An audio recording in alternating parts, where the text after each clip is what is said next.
Hello friends, എല്ലാ പേർക്കും ഷിബാസ് കിച്ചണിലേക്ക് സ്വാഗതം. ഇന്ന് വന്നിട്ടുള്ളത് ചെറുപഴമുണ്ടെങ്കിൽ വളരെ ഈസി ആയിട്ട് തയ്യാറാക്കിയെടുക്കാൻ പറ്റിയ നല്ലൊരു ഡ്രിങ്കിൻ്റെ റെസിപ്പിയുമായിട്ടാണ്. നമ്മുടെ വീട്ടിൽ ഗസ്റ്റൊക്കെ വരുമ്പോൾ വളരെ പെട്ടെന്ന് തന്നെ തയ്യാറാക്കി കൊടുക്കാൻ പറ്റിയ നല്ലൊരു ഡ്രിങ്കാണിത്. എല്ലാവരും ഒന്ന് ട്രൈ ചെയ്ത് നോക്കണം. ഇഷ്ടമാകുന്നെങ്കിൽ ഒന്ന് ലൈക്ക് ചെയ്യാനും സബ്സ്ക്രൈബ് ചെയ്ത് സപ്പോർട്ട് ചെയ്യാനും മറക്കരുതേ. എന്നാൽ നമുക്കിത് എങ്ങനെയാണ് തയ്യാറാക്കുന്നതെന്ന് നോക്കാം. അതിനായി ആദ്യം ഞാനിവിടെ 4 ചെറുപഴം എടുത്തിട്ടുണ്ട്. പഴം ഏത് ചെറുപഴമായിരുന്നാലും കുഴപ്പമില്ല. ഞാനിവിടെ പാളയൻകുടം പഴമാണ് എടുത്തിട്ടുള്ളത്. അതിനെ തൊലിയെല്ലാം കളഞ്ഞതിന് ശേഷം ഇതുപോലെ ചെറുതായിട്ടൊന്ന് കട്ട് ചെയ്തെടുത്തിട്ടുണ്ട്. അത് നമുക്കൊരു മിക്സിയുടെ ജാറിലേക്ക് ചേർത്ത് കൊടുക്കാം. അതിൻ്റെ കൂടെ ഇനി ചേർത്ത് കൊടുക്കുന്നത് ബദാമും കാഷ്നട്ടും വെള്ളത്തിലൊന്ന് കുതിർത്തിയെടുത്തിട്ടുള്ളതാണ്. ആ വെള്ളത്തോടു കൂടി തന്നെ അതിലേക്ക് ചേർത്ത് കൊടുക്കാം. ഇനി മധുരത്തിന് ആവശ്യമായിട്ട് പഞ്ചസാര ചേർത്ത് കൊടുക്കാം. ഞാനിവിടെ 3 ടീസ്പൂൺ പഞ്ചസാരയാണ് ചേർത്ത് കൊടുക്കുന്നത്. മധുരം നിങ്ങളുടെ ആവശ്യാനുസരണം ചേർത്ത് കൊടുക്കാവുന്നതാണ്. ഇനി 5 രൂപയുടെ ഒരു പാക്കറ്റ് ഹോർലിക്സ് എടുത്തിട്ടുണ്ട്. അതിൻ്റെ പകുതി ചേർത്ത് കൊടുക്കാം.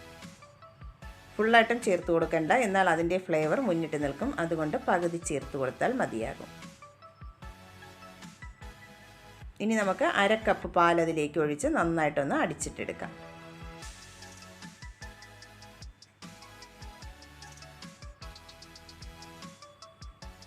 നന്നായിട്ട് ഇവിടെ അടിച്ചെടുത്തിട്ടുണ്ട്. ഇനി നമുക്ക് ബാക്കിയുള്ള പാലും കൂടെ അതിലേക്ക് ചേർത്ത് കൊടുക്കാം. ഞാനിവിടെ 1 കപ്പ് പാലും കൂടെ ഒന്ന് ഫ്രീസ് ചെയ്തെടുത്തിട്ടുണ്ട്. അതും കൂടെ അതിലേക്ക് ചേർത്ത് കൊടുക്കാം. എന്നിട്ട് എല്ലാം കൂടെ ഒന്നും കൂടെ ഒന്ന് അടിച്ചിട്ടെടുക്കാം. നന്നായിട്ട് ഇനി ഇവിടെ അടിച്ചെടുത്തിട്ടുണ്ട്. ഇനി നമുക്കിതൊരു ബൗളിലേക്ക് ഒഴിച്ചു കൊടുക്കാം.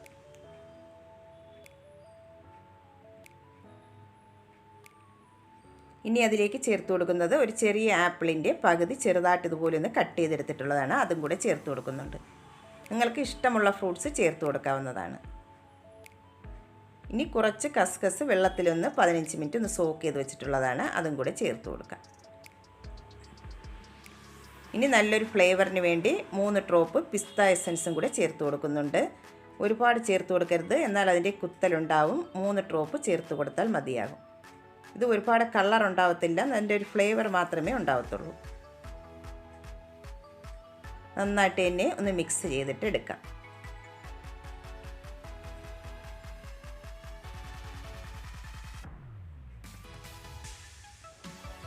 അങ്ങനെ ടേസ്റ്റി ആയിട്ടുള്ള ചെറുപഴം കൊണ്ടുള്ള ഡ്രിങ്ക് ഇവിടെ റെഡി ആയിട്ടുണ്ട്. നമുക്കിനി ഇത് ഗ്ലാസ്സിലേക്ക് സെർവ് ചെയ്യാം.